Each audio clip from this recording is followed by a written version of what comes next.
पहले मैं सबको महिला दिवस की बहुत ही हार्दिक शुभकामनाएँ देना चाहूँगी और एक सशक्त भारत, सर्वभक्त भारत के नारे के साथ जो ये भारत आगे बढ़ रहा है या तरह-तरह के जो अभियान चलाए जा रहे हैं, बेटी पढ़ाओ बेटी बचाओ, बेटी पढ़ाओ, तो इन सबको मद्देनज़र देखते हुए मुझे ऐसा लगता है कि शिक्षा बहुत ही एक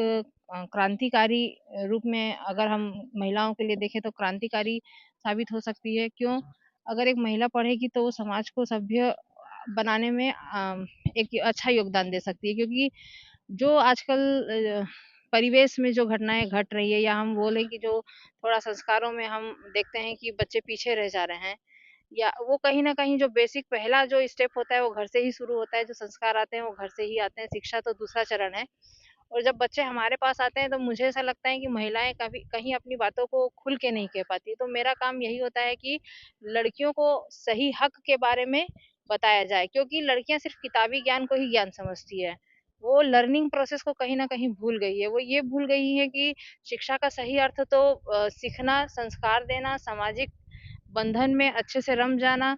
ये सब चीज़ें शिक्षा का यही सब शिक्षा है। लेकिन उनको ऐसा लगता है कि शिक्षा ही मतलब किताबी ज्ञान ही मेरे लिए सब कुछ है और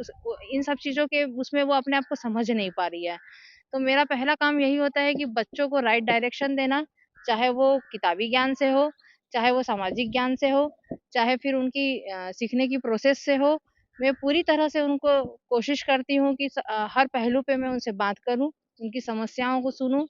और उनकी समस्याओं को सुलझाते हुए उनको मैं एक सही रास्ता दिखाऊँ।